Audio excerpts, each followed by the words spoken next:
संपुष्टी राहावी होय भक्ती केला तैसा पुरवी धरावी ती इच्छा एवढा जगदानी मागे तुळशी दळ पाणी होय भक्ती केला तैसा पुरवी धरावी ती इच्छा आला नावा रूपा तुका म्हणे झाला सोपा होय भक्ती केला तैसा पुरवी धरावी ते इच्छा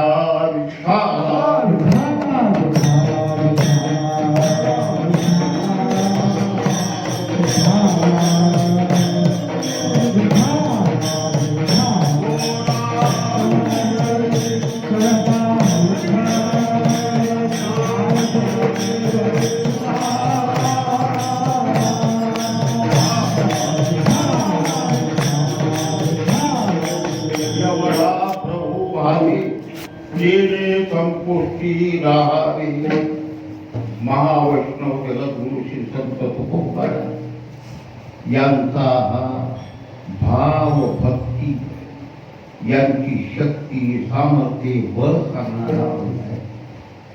आपल्या उंडे गावामध्ये हा अखंड हरिनामाचा सोहळा आज 4था दिवस आहे. अनेक वर्षापासून आणि संताची परंपरा तिसरा दिवस आहे. 4था तिसरा दिवस आहे. अनेक वर्षापासून आणि आपल्या गावामध्ये हा अखंड हरिनामाचा सोहळा चालत आलेला आहे. बरीच वर्षे अनेक संत महात्मे या गावामध्ये आहे. पहिल्या काळापासून अगदी 100 वर्षाच्या पलीकडे तरुण म्हणायला अनंतराम दादा धर्मापुरीकर, त्याच्यानंतर विठ्ठल महाराज, आपले मोतीराम महाराज, मारुती महाराज ही मंडळी. तेव्हा असा हा परंपरेनं चालत आलेला सोहळा आहे. आणि जुने जो परमार्थाचे सोहळा त्याला अस्सल वारकरी संप्रदाय म्हणतात. म्हणजे पंढरपुराची पद्धत आहे, आळंदीला ती पद्धत आहे, थरावरची जी पद्धत आहे, काही गोष्टीचा अपवाद जर सोडला तर आपलं शुद्ध सांप्रदायिक भजन आणि ही आपल्या बालवडिलाची संत महात्म्यांची कृपा. पंढरपूरला गाठवलं भजन जसं असतं, काकडा भजन जसं असतं, म्हणजे सप्ताहाची जी पद्धत आहे ती अगदी वारकरी संप्रदायाला अनुसरून आहे. आपला हा संपूर्ण भाग आणि वेगवेगळ्या संत महात्म्यांची कृपा आहे. त्याप्रमाणे आपल्या उंडे गावावर आणि पूर्वीपासून संत महात्म्यांची कृपा आहे. मी सुद्धा खूप वर्षापासून काहीचा जन्म नसेल, केशवरावला माहीत असेल जिथं सप्ताह केला होता हे माहीत नाही. सीताराम पाटील असे बडे बडे गायक आणले होते, कीर्तनकार आणले होते, त्याला खूप वर्षे झाली. तेव्हा असा अनेक वर्षापासूनचा आणि आमचा उंडेगावाचा घनिष्ठ संबंध आहे. तसं माझं जन्मगाव आहे, तसंच मला उंडेगाव वाटतं, तसंच मंडळीचं प्रेम आहे, माझंही त्यांच्यावर आहे.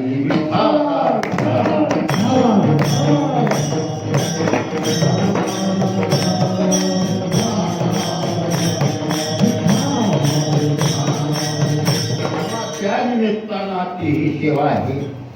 जगद्गुरु श्री संत तुकोबाराय आहे भाव भक्तीचं महत्व सांगतात.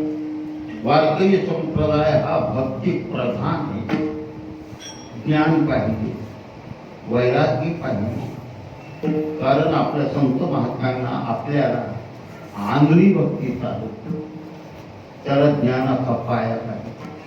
वारकरी संप्रदायामध्ये जे संत महात्मे झाले त्यामध्ये पाया घालणारं मूर्तिमंत ज्ञानच आहे. ज्ञान देवे रचिला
संप्रदाय रूपी म्हणजे त्याचा पाया ज्ञानाचा आहे, मजबूत आहे. त्याचा कळस आहे, तुका झाला ते कळस म्हणजे वैराग्याचा कळस आहे. मध्ये नाथ महाराजांनी भागवताचा भक्तीचा खांब दिला.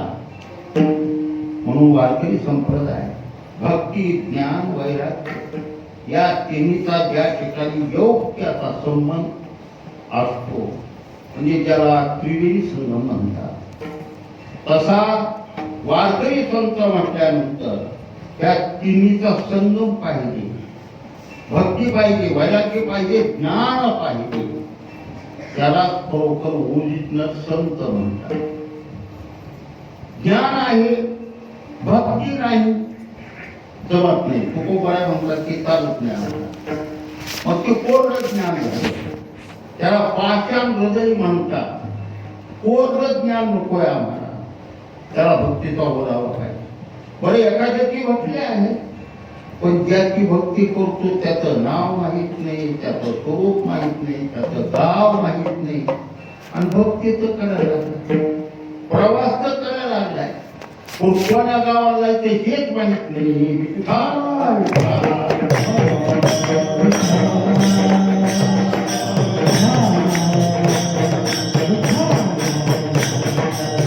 अज्ञानी, आडानी, मूर्ख प्रवासी म्हणावं. कुठं जायचं असं विचारते, गाडी दिसली जाऊ बस, गाडी निघाली, कंडक्टर आला, हा तिथे म्हणलं गाडी कुठं चालली. कंडक्टर म्हणा तुम्हाला कुठं जायचं नाही, म्हणलं गाडी ते म्हणलं मुंबई गाडी काय तिकीट आहे म्हणजे करा 550 रुपये. हा मला माझ्या खिशात 5.5 रुपये येते. मग कसं त्या गाडीमध्ये बसतात. कंडक्टर म्हणला आता तुम्ही असं करा कनिरवाडच्या घाटात उतरा.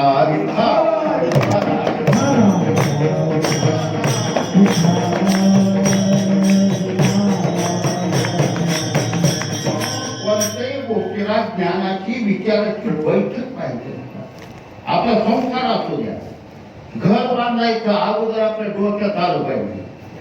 हो पाया कसा खंडावा, किती खंडावा, कसं करावं, काय करावं. कोणत्याही गोष्टीला विचाराची विवेकाची ज्ञानाची बैठक पाहिजे. हा तर परमार्थाचा प्रवास आहे, साधी गोष्ट नाही. देवाकडे जायची आपल्याला, पांडुरंगाची भेट घ्यायची. मग त्याचा मार्ग आपल्याला चांगल्या प्रकारे माहित पाहिजे. त्या मार्गाने कसं चालावं हे माहित पाहिजे.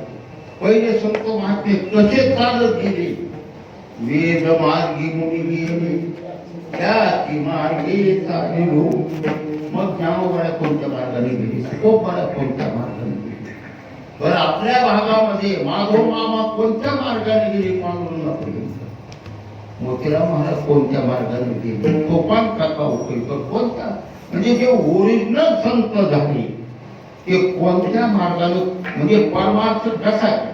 कारण आपला वारकरी संप्रदाय असा आहे, बोलण्याच्या बाबतीमध्ये वेद प्रमाण आहे.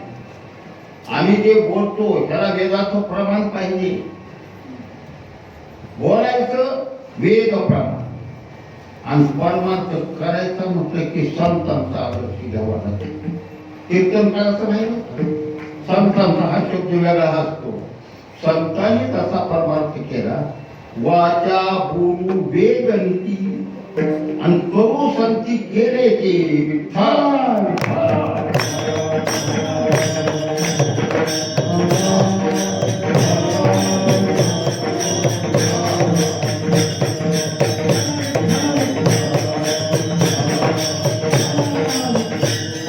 ज्ञान प्रमाण आहे, वैराग्यही पाहिजे. नाही तर तुकोबराने सांगितल्याप्रमाणे नाम घेता हे वैखरी आणि चित्त धावे विषयावर. गाथेच्या बंधनाला उभा राहायला त्याला माहित झाला आपल्या आवडीचा सिनेमा झाला. अभंग म्हणता म्हणता ते सिनेमा मन सिनेमाते आणि त्या अभंग म्हणायले पुढचं चरण मागे, मागचं चरण पुढे. म्हणून वैराग्य हा विषय फक्त भोग आणि भक्ती याचा जवळ केला. हा भोग वेगळा आणि भक्ती वेगळी. म्हणून भक्तीला त्यागाची जोड पाहिजे, वैराग्याची जोड पाहिजे आणि ज्ञानाची बैठक पाहिजे. म्हणून हे आणि तुकोबारांनी सांगितलंय हे तिन्ही एका वेळेला पाहिजे. करता हा महागपुढे जमत नाही. त्याच्यात एक कमी असलं की परमार्थ लागला झाला. तुकोबारांनी फार सुंदर दृष्टांत दिलाय. कल्पना करा सुग्र माता माऊली आहे, सुंदर प्रकारचा स्वयंपाक करणार, पण त्यांना 3 गोष्टी द्याव्या लागतील. पीठ पाहिजे, पदार्थाचं जाऊ दे आपल्याला काय करायचं. आपला वारकरी संप्रदाय भाजी भाकरी, हो हा भाकरी व पीठ पाहिजे. दुसरं पाणी पाहिजे आणि अग्नी पाहिजे. आता ह्याच्यात एक जरी कमी असलं तरी भाकर होऊ शकत नाही. पाणी आहे, पीठ आहे म्हणजे दिसतोच नाही.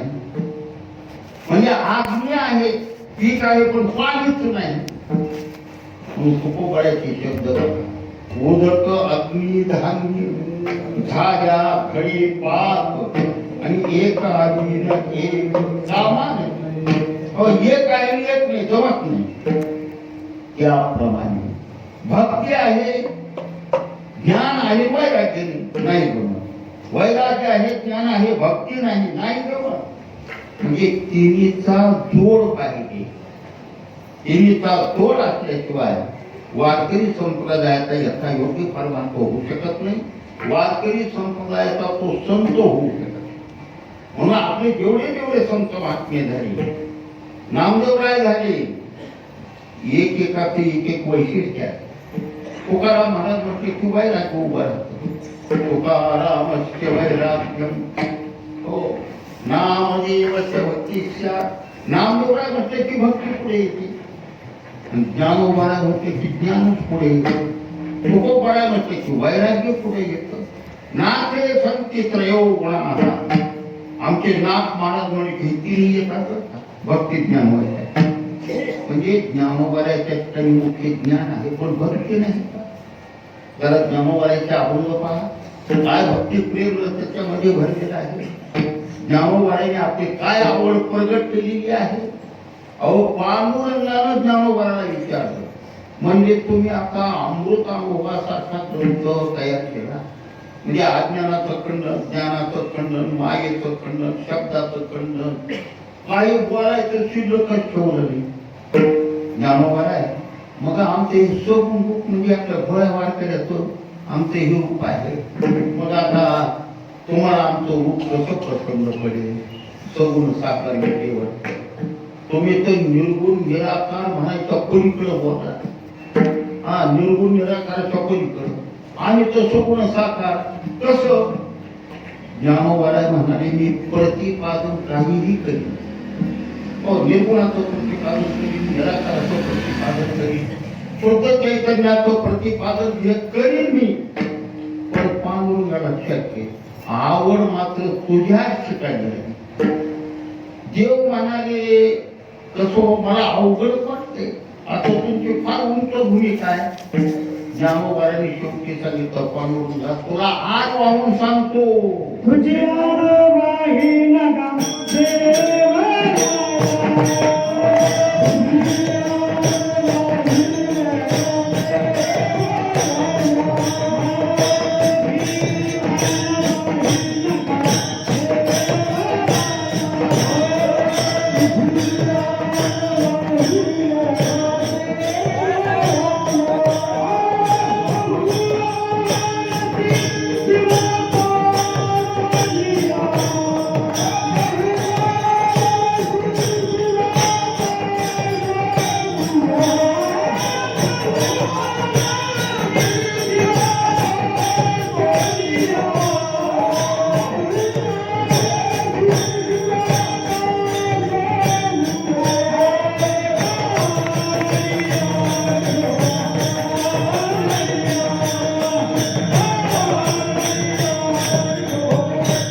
आग वाहतात. म्हणजे खरं पडतो आणि घेऊ नये. कधी लक्षात माणसं बोलता बोलता बोलून जातात. देवाच्या पद देवाची शपथ. हो, बायको शपथ म्हणजे आई शपथ, वडिलाची शपथ, पोराबाळाची. बायकोची शपथ घेणं अगोदर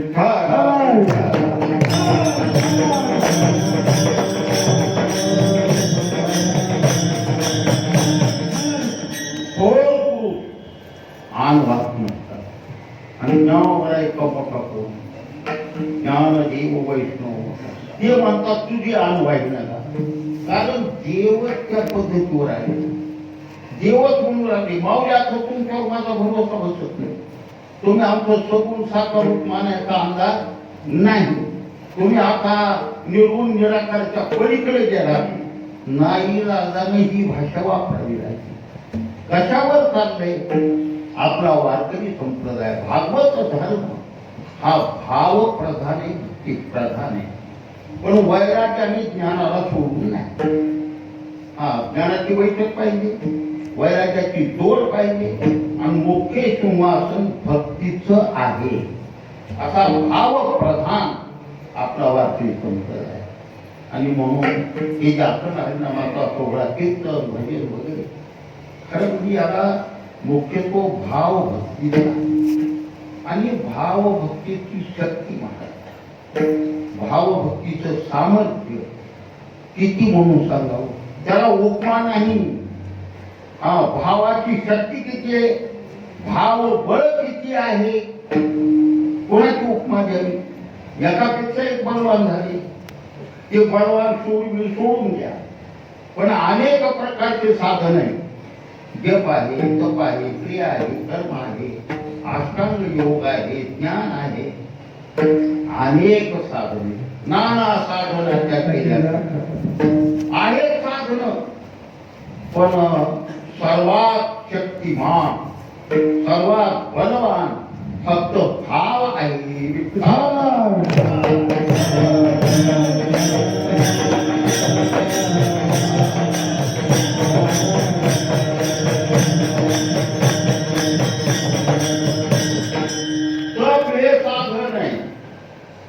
फार महत्वाचे माणसाच्या जिंदगीमध्ये तप हे झालंच पाहिजे. तप नाही केलं की उलट होते.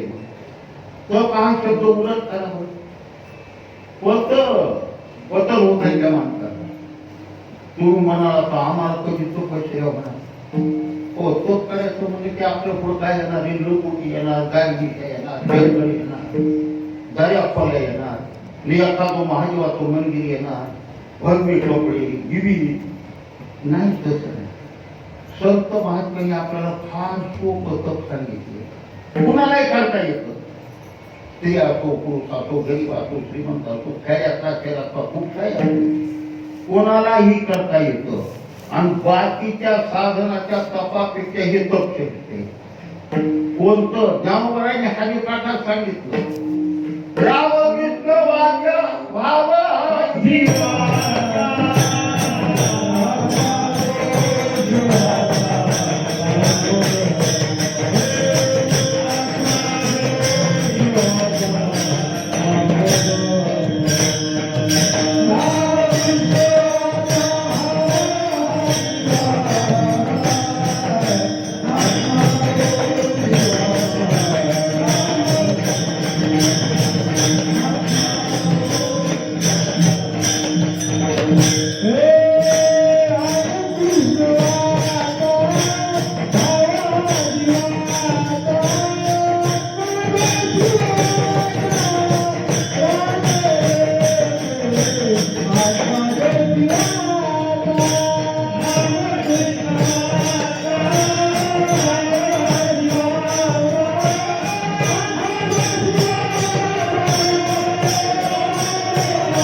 म्हणता ही आलं.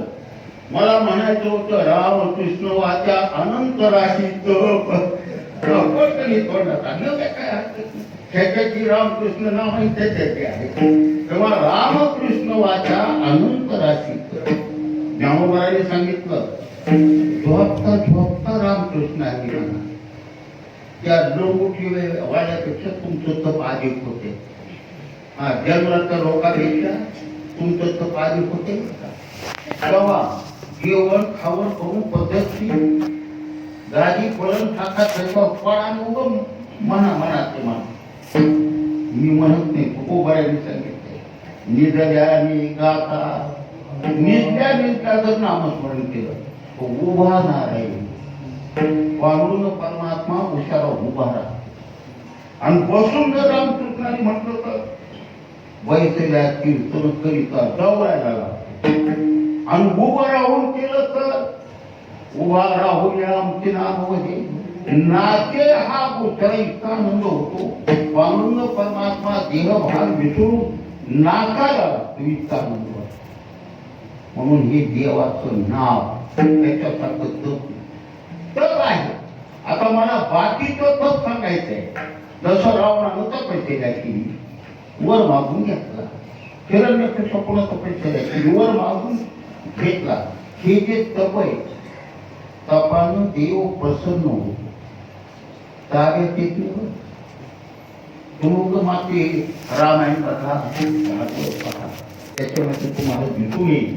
आता हिरण्यकश्यपूने तप केलं, त्याला जितकं मागायचं तितकं इथून गंगा केली, ती लांब लाईन तयार केली मागीची. इतकं मागितलं, दिवसा नको, रात्री नको, माल नको, नको करू नको, देवा करू नको, देव ते करू नको, सजीवन हो यादी तयार केली. ब्रह्मदेव म्हणाले केवढी आधी त्याच्यातून मार्ग करणारा तुझा बाप तयार आहे. तो आपल्या जीवाचं ज्ञान किती असते ते तो कुणी कर, आपण कुणी कर. म्हणून त्याच्या नादाला मनुष्यानं लागत जाऊ नये. लक्षात करा, कोणाच्या नादाला झाला, संत आणि देवाच्या नादाला मुळीच राहू नका.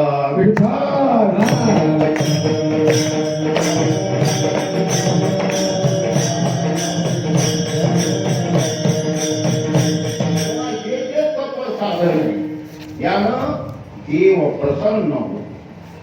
हा प्रसन्न झालो. ब्रह्मदेवानं सांगितलंय हिरण्यकशिपू, हा काय मागायचं तेव्हा माग. कोणा मी कोणाला हा आता काय मागायचं तेव्हा मागितलं त्यांनी आपलं तथास्तु.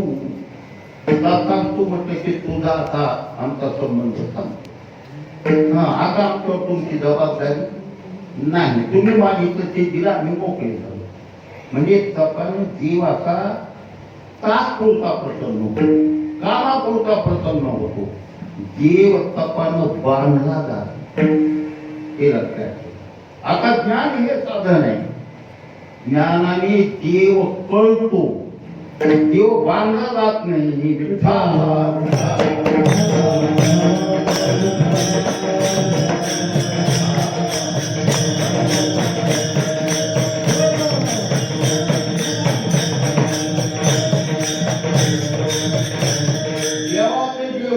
श्रुती मातेने केले. ओ सत्यम ज्ञानम अनंतम ब्रह्म. ओ सत्य ज्ञान अनंत गगनाती प्रावरण सत्यत्वम बाधराहित्यम. देव कसा आहे, परब्रह्म कसा आहे, सच्चित आनंद रूप आहे. मग सत म्हणजे काय, चित म्हणजे काय, आनंद म्हणजे काय. बरं, नाम रूप संबंध जिथं संबंध नाही असं जे परब्रह्म आहे ते कळतं. ज्ञानाने काय होतं, कळतं. तरी परमात्मा ऐसी जी एक वस्तू आहे ते दया दिसे ज्ञानास्तव. ज्ञानाने ते कळतं, पण साध्यात नाही बरं का. हा ज्ञानाने मोक्ष मिळतो, ज्ञानाने ब्रह्मभावाची प्राप्ती होते, ज्ञानाने ब्रह्मरूपता होते, मुक्त होतो. देव ताब्यात घेतली, देवरूप होतो पण देव ताब्यात घेतली. म्हणून देवाला बांधून टाकणार, देवाला ताब्यात घेणार, देवाला आखून टाकणार, पिढ्या पिढ्या त्याला कर्ज बाजारी करून नोकराप्रमाणे ताब्यात घेणार एकच साधन आहे. त्याला काय म्हणतात, भावभक्ती. किती मोठा भगवान परमात्मा असू द्या, त्यावर इतका मोठा कोण आहे असा भगवान परमात्मा. परंतु तुकोबराय म्हणतात, भावाच्या योगानं तो इतका कार्य करतो की हृदयामध्ये कोणला जातो. एवढा प्रभू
म्हणून एवढाच म्हणावं लागते.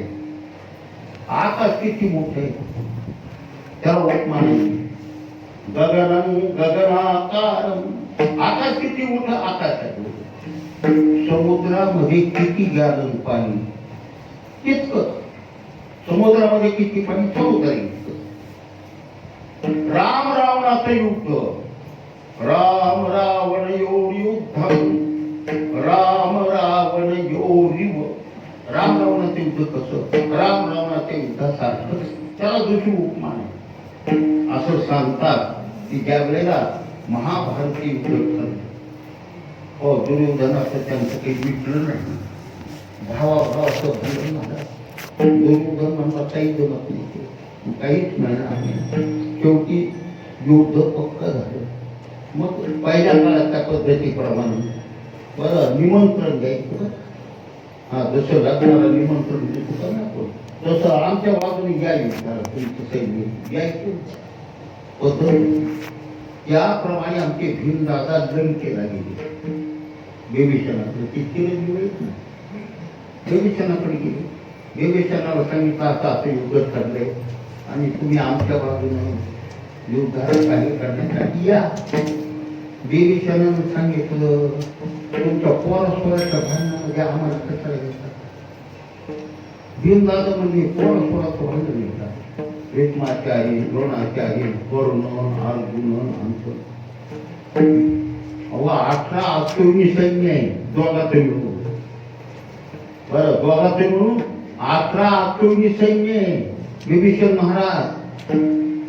म्हणाला बाबा बोलू नको, रामाच्या युद्धामध्ये 18 अश्विनी तो बाजीवालेच होते, म्हणजे विठ्ठला विठ्ठला.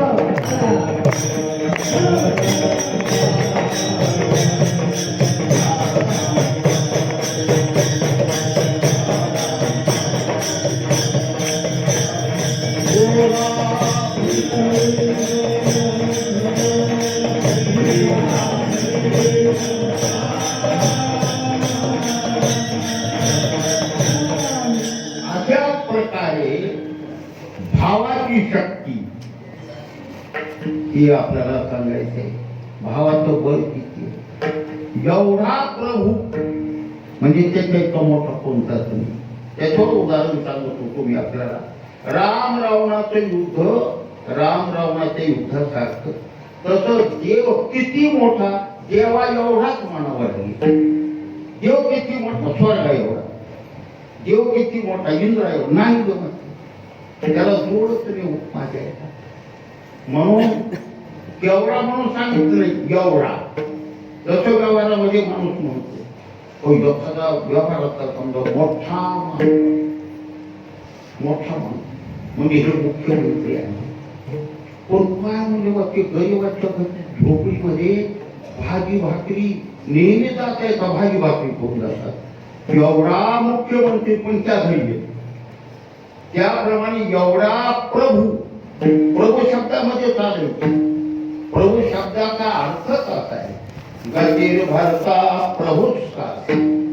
प्रभू म्हणजे सर्वात मोठा, सर्वांचा मालक, सर्वांचा स्वामी. पंचमहाभूतावर ज्याची सत्ता आहे, सर्व देवदेवतावर ज्याची सत्ता आहे, वाऱ्यावर वगैरे ज्याची सत्ता आहे, ज्याच्या सत्तेशिवाय प्राण होऊ शकत नाही, असा सर्व सत्ताधीश त्याला काय म्हणतात, प्रभू. नवा त्याचा गतीर भरता प्रभूच का. नववरांचं भाष्य खूप आहे, आकाशी सर्वत्र वसावे होते.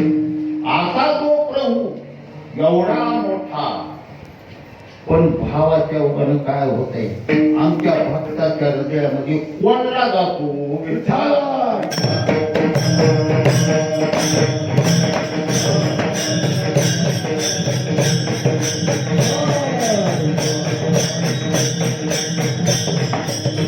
शक्तिवाद जरा म्हणतात. एकापेक्षा एक बलवान नाही. हो भीमदादा बलवान. वनवासामध्ये असताना महाराज सर्वांच्या पुढे भीमदादा आणि त्यांच्या मागे धर्मराज, अर्जुन, कुंभकर्ण, द्रौपदी अशी चालायचं. पण घनदाट जंगल. मग आमच्या भीमदादानं सर्वांच्या पुढे राहायचं. वडाचे पिंपळाचे झाड गवत उपटेल्यासारखं उपटायचं आणि सगळ्याला रस्ता करून द्यायचा. ते झाड उपटीच चालायचे पुढे. वडाचं एवढे भीमदादा शक्ती बलवान. मावत्राचं शिकूनच उचललं रे. हो अभिमान, देवाला अभिमान जमत नाही मला. देवाला अभिमान जमत नाही. जे मला अभिमान झाला 10,000 हातीचं बळ होतं विमान. मग अभिमान निवडणीसाठी माल होत्या त्या शब्दाकडे पाठली. मारुतराय आपलं म्हातारे करून घेऊन बसले. लांब शेपूट गेली. भीमदादा रस्त्यानं टाकली. भीमदादा म्हणजे शेपूट मला घेऊन जाऊ आप शकून असतो. तर भीमदादाला काय करतो ना ते हाका म्हणे, हे माकडा, ए शेपूट आवरून घे, मला पुढे जायचे. मारुतराय बोलत, ए माकडा ऐकू येत नाही का, मला गडबड आहे, शेपूट आवरून घे. मारुतरायनं बाहेर सोडून घेतलं, जवळ बोलावलं, शेपूट आवरून घे. मारुतराय म्हणाले, बाबा मी म्हातारा झालो, आता माझे मला शेपूट उचलला, तो उचलून आपलं बाजूला फेकून दिला. असं आहे का म्हणजे भीमदादा म्हणजे ह्या माकडाचं काय ना दिला. दादा ठेवली खाली शेपूट धरायला गेली. ते ती ओढ येते बघा, वजन उचलला उचलते कोणतं खाली टाकून देते. उचलायला गेली महाराज. भीमदादानं पाहिलं बोटानं उचलायला सुरू केलं. बोटानं जमना त्याही बोट लावली. एक हात लावला, पुन्हा दोन्ही हातानं सुरू केलं. जे चोर काढायला गेली ते भीमदादा तोंडावर पडले. मग डोळे उघडले. बाबा म्हणजे गेले जवळ, कोण आहे तुम्ही? मारुतराय म्हणाले, तुझा भाऊ तेही वायू पुत्र, हेही वायू. सांगण्यात का होता काही एकापेक्षा एक बलवान, रावण बलवान, त्यानं कैलासच हलवायचा महाराज. महादेव पार्वती बसले, काय त्याचा भक्त बारगळ भक्त उगत आहे तुमच्या डोंगरावर हलवायचं. असं रावण बलवान जे वारीच्या तळाच्या सापडला ते गोगलोमध्ये स्वस्त हो ना गाहून जम ठाक झाली महाराज. रामप्रभूने एका बाणामध्ये समाप्ती करून टाकली. म्हणजे सर्वात बलवान भगवान परमात्मा. पण लक्षात घ्या, त्याच्याही पेक्षा एकच बलवान आहे, त्याला भाव म्हणतात.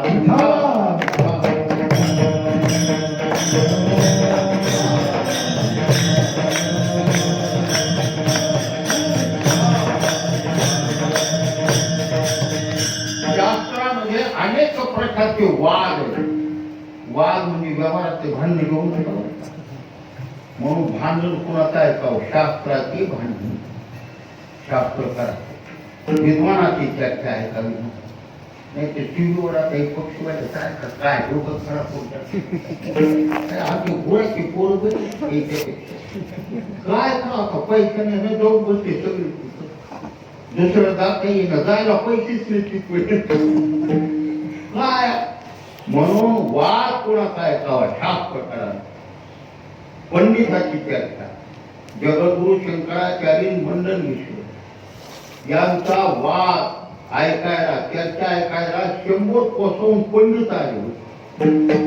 म्हणून भांडण म्हणायचं भांडण हे शास्त्राचे भांडण.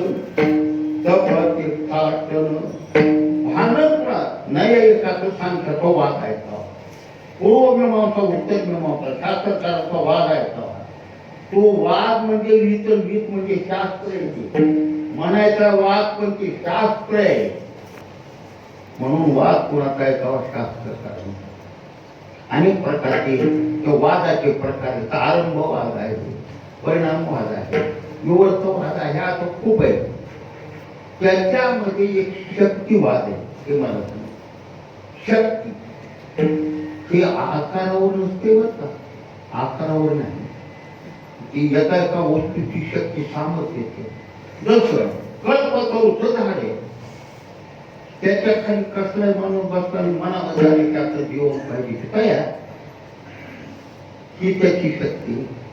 कल्पतरू कळवटी बैसरा काय एवढी त्याला सांगा तेव्हा कल्पतरूची शक्ती.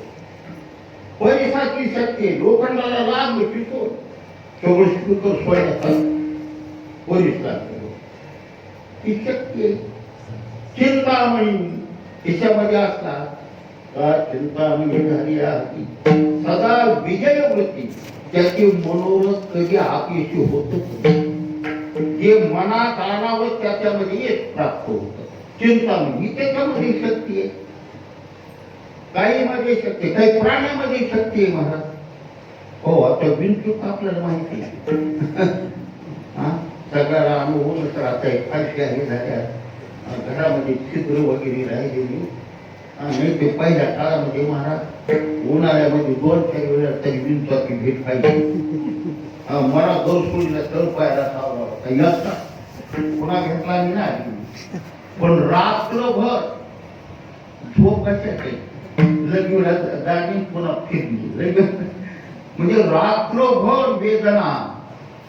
आता विंचू वगैरे केवढा ते विंच्याचं जर वजन केलं किती होईल त्याला. एखाद्या छाटाक होईल काय, छाटाक होईल. आणि त्याच्या नांगीतलं विष किती असतं ते लिटर वर काय. पण हिंद केसरी पैलवान ते विंचू रात्रभर होईल. लोक उठावायला गेलो चुकून त्या भेट सलामीला चित केलं. प्राणी लहान आहे पण शक्ती बरा असा बिलतो प्राणी. पण पाणीला ते प्याड्यासारखं मांजराला जसं उंदीर प्याडा होता ना त्याप्रमाणे पाणीला बिलतो असंही बिलतो असू द्या. 5 चालीत नाही का त्याला नुसतं जुळूनच टाकतात बिनच्याला. 1 येऊ द्या, 2 येऊ द्या, 4 येऊ द्या, 5 येऊ द्या, 5 काही करणार जुळूनच टाकतात. मग आता विंच्यापेक्षा पाणीमध्ये शक्ती आहे काय. हिंद तिसरी विंचू जाऊ द्या, विंच्यापेक्षा पाणी शक्ती. पाणीनं सतत विंचू गिळली रोखत निघाली. कोंबड्यानं बघितलं कोंबड्याचा पाणी म्हणजे प्याडा असेल तिच्या पोटात विंच्या सहित 2-4 पाणी त्या कोंबड्यानं खाऊन निघत कोंबड. पण एक गावाचा बोका आला ऐकतो अरे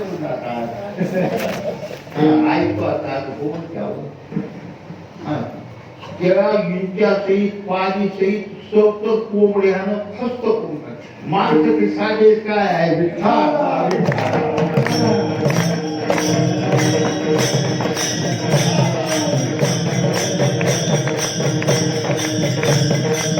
त्याला शक्तिवाद म्हणायचं. माणसाच्या शरीरामध्ये महाराज आपल्यामध्ये शक्ती कमी नाही. आपण प्रयत्न केला तर देवाला आपण बांधू शकतो. नरकरणी करेसो नरका नारायण बनी द्या हे कमीच आहे. पण भाव असते ना आपण त्याला कायमचा मुठीत धरू शकतो. एक नर शरीरामध्ये शक्ती आहे. पंढरपूरला नामदेवराचे कीर्तन झालं बाळवंतात. आता ते कीर्तन का आपल्यासारखं होतं समाज. नामदेवराचे नामदेव कीर्तन करी पुढे नाचे पांडुरंग जनी म्हणे ज्ञान देवा गोडा अभंग. तेव्हा असा त्या कीर्तनाचा सोहळा. आणि कीर्तन संपल्यानंतर हवा असे उन्हाळ्याचं सगळे संत मंडळी येऊन ज्ञानोबा सोपान करतात. त्या सावता महाराज गोरोबा काका जगदीश्वर नाथ महाराज अशी त्या काळामध्ये त्या काळाचे संत मुक्ताबाई गमाबाई सगळे काही गप्पा मारले. कीर्तन झाल्यावर सहज बसल्यानंतर जनाबाईने विनोद केला. जनाबाईच्या संतांमध्ये उठून उभ्या राहिल्या आणि सगळ्याला सांगू लागल्या माहिती का तुम्हाला म्हणजे काय. अहो मी एक चोर पकडून आणलाय.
कुणाची पडशी नाही म्हणजे ते काहीच उचल नाही. कोण्या गावच्या म्हणजे पंढरपुरातला ते कुठं राहतो रावळात राहतो म्हणजे रावळा संतांच्या लक्षात आलं. जनाबाईला विचारलं त्या चोराला कशानं बांधलं तुम्ही? गळ्याला बांधलं म्हणतो. जनावराला बांधलं. जनावराला जसं गळ्याला बांधतात त्याप्रमाणे त्याला गळ्याला बांधून उडीत आणले. कोणत्या दोरीनं बांधलं? प्रेमसूत्र दोरी नेतो तिकडे जातो हरी.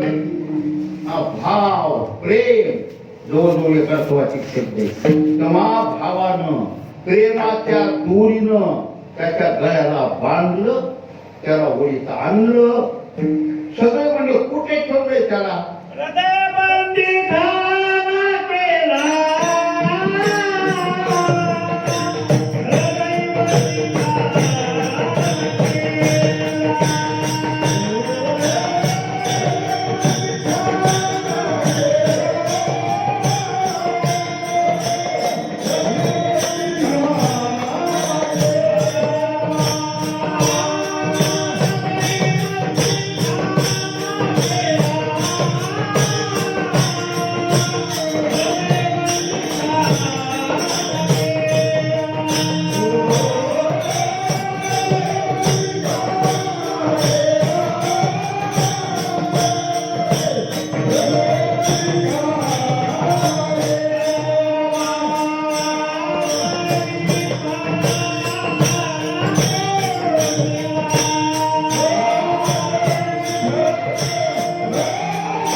संपुष्ट हे हृदय हे देव ठेवण्याचं पाहिजे. संपुष्ट संपुष्ट म्हणजे लहान. आता आजच्या काळामध्ये कळणार नाही. जुन्या काळामध्ये ब्राह्मण मंडळ जर प्रवासाला गेले, 4 दिवसाचा प्रवास आहे, ते देव पूजा बरोबर आहे. तसं वारकरी मंडळाचं ज्ञानेश्वरी गंगाची पिशवी देवपूजा बरोबर. ते ठेवण्याकरता एक लहानशी पात्र केलं जातं. त्याला काय म्हणायचं? संबळी. त्याला संबळी. संबळी म्हणजे अगदी लहान देव ठेवण्याचं पात्र. त्याप्रमाणे आपलं हृदय हे देव ठेवण्याचं काय आहे? लहान संबळी म्हणा की संपुष्ट. एवढा भगवान परमात्मा पण ते संपुष्टी राहावी, संपुष्टामध्ये राहतो. हृदयरूपी संबळीमध्ये लहानच्या हृदयामध्ये तो कायमचा बंदिस्त होतो. बंदिस्त कोणा हलायचं काम नाही. ते कुणाची शक्ती भावाची दुसऱ्या कोणत्या साधनामध्ये ही शक्ती. एवढा प्रभू भावे संपुष्टी राहावी. आणखी थोडा वेळ विचार करू. परंतु एकदा आपण भगवंताचं नामस्मरण करू. पुन्हा एक आपलं 10 मिनिट सेवा करून वेळेप्रमाणे सेवा करायची. भजनाला आपण या अडकवू नये.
राहावे तेने संपुष्टी राहावी. आता कोणाला वाटली एवढा मोठा भगवान परमात्मा कारण आपल्यापेक्षा ही पृथ्वी व्यापक आहे. पृथ्वी मोठी, पृथ्वीपेक्षा जग मोठे, जलापेक्षा तेज व्यापक, तेजापेक्षा वायू, वायूपेक्षा आकाश, आकाशापेक्षा माया. पण याच्यापेक्षा भगवान परमात्मा निरपेक्ष व्यापक. ती एकमेकाच्या सापेक्षित आहे. तो आकाशाच्या सापेक्ष माया व्यापक, पण चैतन्याच्या सापेक्षित व्यापक नाही. वायू व्यापक आहे, तेजाच्या सापेक्ष, आकाशाच्या सापेक्ष नाही. ही सापेक्षित व्यापकता आहे. भगवान परमात्मा निरपेक्ष व्यापक, म्हणजे याच्यापेक्षा त्याच्यापेक्षा नाही, तो व्यापक आहे. किती मोठा आहे. विष्टभ्यामिदं कृष्ण मेकांशेन स्थितो जगत्. दहाव्या अध्यायाच्या भगवान परमात्मा म्हणतात, बाबा अर्जुना, अरे माझ्या आणि ही एवढं जगत आहे, एक अंशे अनंत ब्रह्मांडी एका रोमी आहे. माझ्या एका रोमावर अनंत ब्रह्मांड आहे, बाकी आणखी देव शिल्लकच आहे. अनंत ब्रह्मांड तेच आहे एवढे झाले. असा एवढा मोठा, आणि कोणी म्हणजे इतका मोठा, इतक्या लहानच्या हृदयात ते कसा मावला.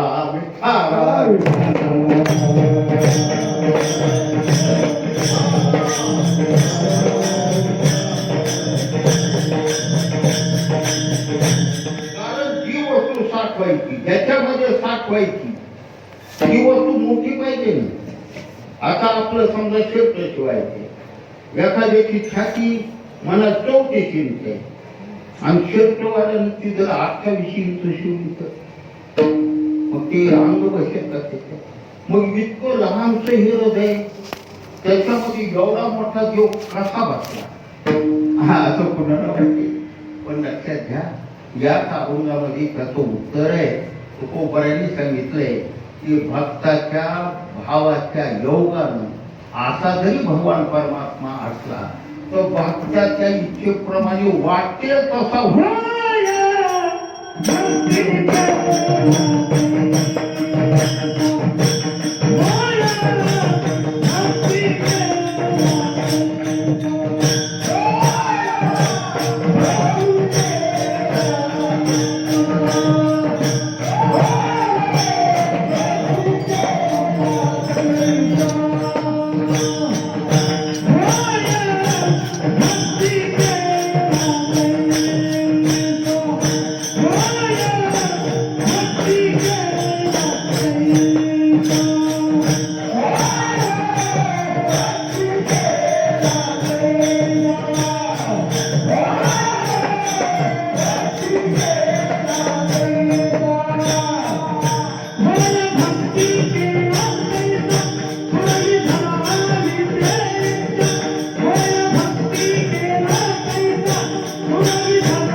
केला तैसा होय.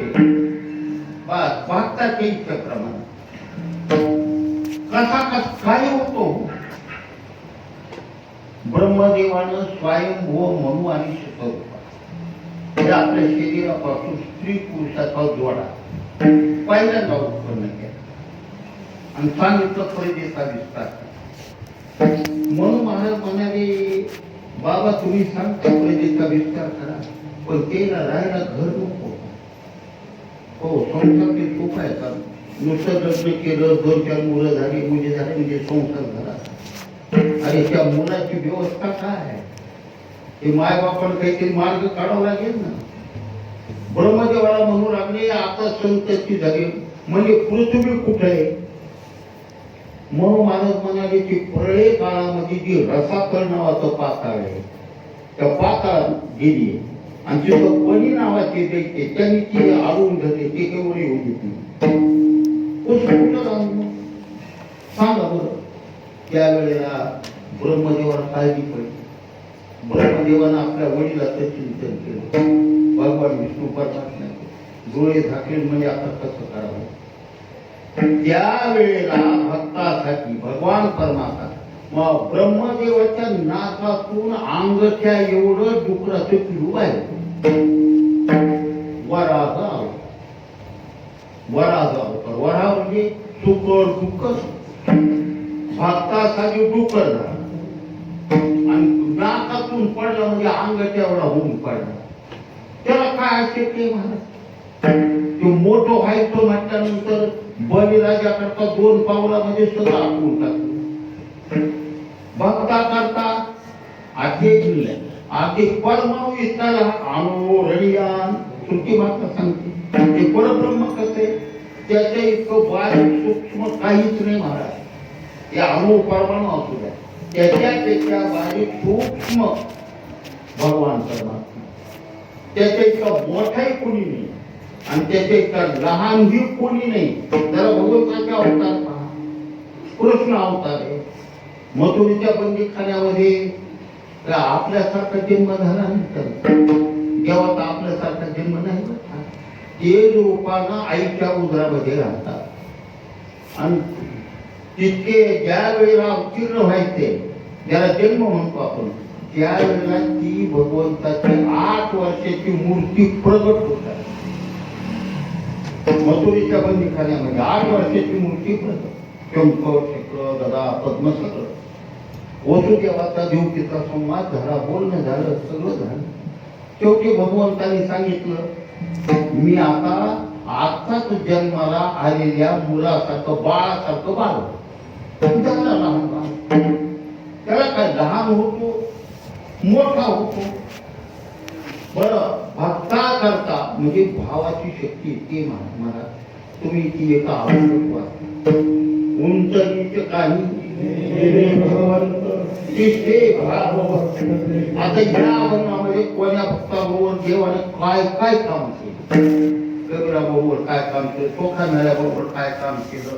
जनाबाई बरोबर जरूर आले. हो आमचे गुरुजी देवकर बाबा सांगायचे जळता मग जनाबाई गाणं म्हणायच्या पुढे मी मागं म्हणायच्या कारण गपचूप जोडले लागतो. ते जुन्या माणसाला माहिती हा काहीतरी म्हणावं लागतं आणि म्हणत जळायला. मग जनाबाई आपण म्हणू लागल्या आमुटी मिळाची पण नाही. मग देवानी म्हणायचं आमुटी मिळाची पण आमचे घर भीमाचे आमचे घर भीमाचे. पांडुरंग आमुता तिथं म्हणायचं पांडुरंग आमुता. जनाबाई म्हणल्या रखमा देवी आमुची माता. हे म्हणा रखमा देवी म्हणजे जितका वेळा होतो वेळा झाला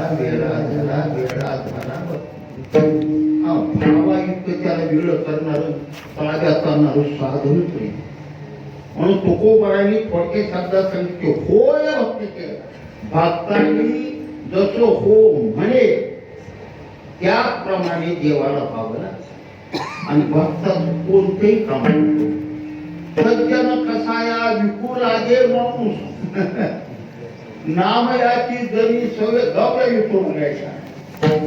मला सांगा फळ चिरून देण्यापुरतं का होईना कृष्ण अर्जुन आपल्या रथात बसून गेली.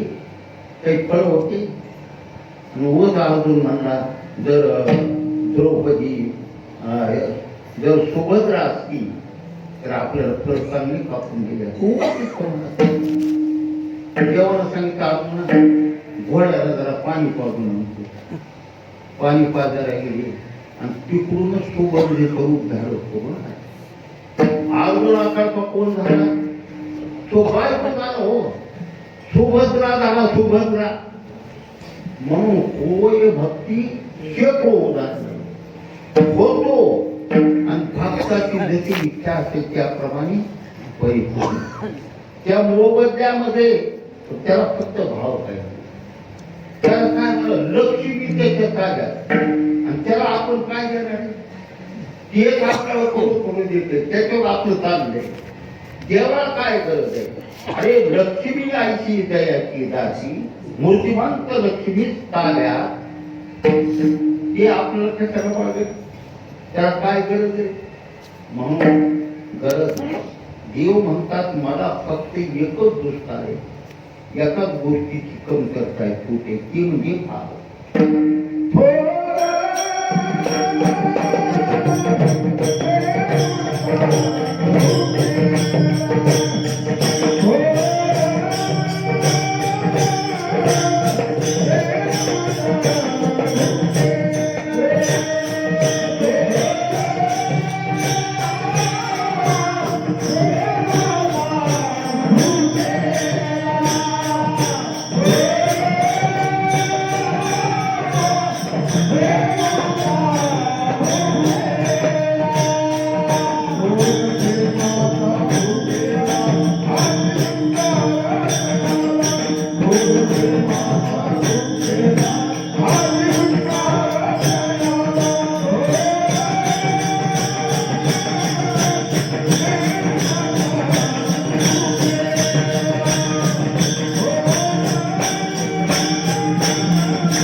प्रमाण आहे. नव्या अध्यायामध्ये भगवंतांनी अर्जुनाला सांगितलं, अर्जुना पत्रम पुष्पम फळं योगे भक्त्या प्रयच्छति, मला पान, फूल, फळ, पाणी जरी अर्पण केलं तरी मी प्रसन्न होतो. पण हे मला निश्चिम भाव उल्हासे शुद्ध भावानं मला वाळलं पान जरी ठेवलं, मला वाटतं ह्या भक्तानं मला वैकुंठ दिलं. म्हणजे देवाला मूळ हे सगळे उपचार आहेत, निमित्त आहे, पण ह्या जो मूळ भाव म्हणून त्या श्लोकाची भूमिका ज्ञानोबांनी फार गंभीर केली. म्हणून गुरुमुखानं ज्ञानेश्वरी ऐकली पाहिजे. आमचे देवकर मोठी ज्ञानेश्वरी त्यांनी म्हणायचं त्या प्रत्येक श्लोकाची भूमिका आहे महाराज. जसं पत्रम पुष्पम फळं पोयं, याची भूमिका सुरुवातच अशी केली. श्लोकाचा अर्थ काय? मला पान अर्पण केलं तरी प्रसन्न. त्याची सुरुवात कशी केली? मी उपचारे कवनाही नाकलेला. अर्जुना, मी कोणाच्या उपचाराला प्रसन्न होत, मला सोनं दिलं तरी प्रसन्न होत नाही. मग वेदायिक ज्ञान असू द्या, मी त्याच्यावर प्रसन्न होत नाही. एकासारखा भक्त असू द्या, मी प्रसन्न होत नाही. लक्ष्मी सारखी श्रीमंत असू द्या, मी प्रसन्न होत त्या सगळ्या उभ्या का प्रसन्न होत नाही? त्याला फक्त भावाची बैठक नाही. ज्ञान आहे पण भावाची बैठक नसेल, प्रसन्न होत नाही. मला श्रीमंती आहे, भावाची बैठक नसेल, प्रसन्न होत नाही. आणि भाव असेल तर वाळलेलं पान जरी दिलं तरी मी प्रसन्न होतो. एवढा जगदान आणि मागे तुळशी दळ म्हणजे तुळशीचा पान आणि पान, पण भावे तुळशी दळ पाणी जोडा हात आणि म्हणावे पती भावे पाहिजे. म्हणजे ते भाव महत्वाचं आहे. भाव भावी आडनावाची ब्राह्मण आहे, ते भावी नाही. भाव भाव प्रेम नसतो प्रथमा, भाव मृत्यू घेते उदय. एवढा जगदान मागे तुळशी दळ पान, आणि या भाव भक्तीच्या योगाने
दोन श्रुती त्यांनी सांगतात. निर्गुण निराकार ब्रह्म म्हणजे ब्रह्म आत्मा ईश नाव काहीच बोलायचं नाही. बस त्यांनी विचार केला आता काय करावं. मग आमच्या श्रुती माऊलीना हळू हळू हळू तिकडं जाण्याचा रस्ता तयार. न येते जगासारखं नाही, न येते मायेसारखं नाही. आणि पुन्हा गप्प बसून सांगितलं याच्या पुढे सगळं ब्रह्मच आहे. श्रुतीनं रस्ता तयार केला. पण त्यापेक्षा संत महात्म्याने निर्गुण निराकार. आता ज्याला नाव नाही मग आपण त्याचं नामस्मरण करावं, नावच नसतं. त्याला रूप नाही त्याचं ध्यान कसं करावं, त्याला आकार नाही मग त्याची मूर्ती कशी करावी. कसं अडचणीत निर्माण झाली. भक्ती करता येणार नाही, काहीच करता येणार नाही, परमार्थच राहणार नाही. म्हणून संतांनी काय केलं, त्याला सगळं उलट करायला. निर्गुणाचा सगुण केला, निराकाराचा आकारवान केला, सगुण साकार आपल्यासारखा बनवला. फक्त भाव त्याच्या बळाला आणि हिला उपाबळी करुणी खरे हरिदासी आला नावा रूपा तुका म्हणे झाला. आणि सगळ्याला सांगितलं आता त्याचं नाव घ्या, त्याचा रूप आहे. चालू सुरुवात हे संतांचं उत्तर आहे. ओय वाची केला ते पुरवी धरावी भाव पाहिजे. मग जात बघत नाही, लिंग बघत नाही, असो पुरुष असो, लहान असो, गरीब असो, कसलाही भोळा भाबडा असो, भावानं फक्त रामकृष्णारी म्हटले की जगू. आपल्या आपल्या आवडत्या देवाचं नाव घ्यायचं पण भाव पाहिजे. मग ते काहीच बघत नाही. हा अर्थ सांगत नाही, नुसता श्लोक म्हणून दाखवतो कारण ते खूप मोठे आहे. व्याधस्या चरणम ध्रुवस्य च वयो विद्या गजंद्रस्यका का जाती विदुरस्य यादवपते उग्रस्य किं पौरुषं उपजायात्मनीय रूपमधिकं किं तत्मुगां मूर्धनं भक्त्या तुष्यति केवलं न च गुणैः भक्ति प्रियो माधव. भगवान परमात्मा भावप्रिय आहे आणि म्हणून होय भक्ती केला तैसा. आणि तू पूर्वी धरावी ते इच्छा. कीर्तन सेवा संपलेली आहे, 11 वाजलेले कीर्तन सेवा संपली. पण आपलं मान ते 2 तारी होतात. असं सगळं कार्यक्रम जर टाईममध्ये बैठकीमध्ये बरोबर पडते. हा त्या दृष्टीनं आपली सेवा समाप्त आहे. आनंद वाटला. मला वाटतं गेल्या वर्षाला आलो होतो. बरं त्याच्या अगोदर 5-7 वर्ष बंदच होतो, ऑपरेशन बंदच होते ते. आता लोकांना पत्ता लागला हे कीर्तन करायचं. आता सुरू झालं किती नको घ्या कोणत्या गावात केलं म्हणून. नाही बाबा तू ते अर्धा नाही नाही अर्धा भक्तच काम ते अर्धा घंटा आहे. आता असं सुरू झालं आणि मला तो होईल उन्हाचं हे शिरवाळाचं जमतंय संध्याकाळ. पण दुपारचं अवघड आहे सगळं. तेव्हा आता हे असं होईल तितकं करावं जमेल त्याप्रमाणे. आपलं हे पहिलं जुनं गाव आहे, प्रेमाचं आहे, अंतकरणातलं आहे आणि म्हणून गावकरी मंडळी पुढे केलेले आमचे हे साहेब त्यांचं नाव तेव्हा ते सगळ्यांनी आपलं फोन केला म्हणजे जरा घटकाभर या. आता नाव एक माझ्या लक्षात राहील. हो आता काय करायचं आपल्याला तेव्हा असं सर्व गावची इच्छा आहे म्हणजे गावचं नाव घेतलं. बरं सगळे जे म्हणले की बाबा आता बाबा यात म्हणावं. मी म्हणलं थकलो पण आताच मी जात नाही.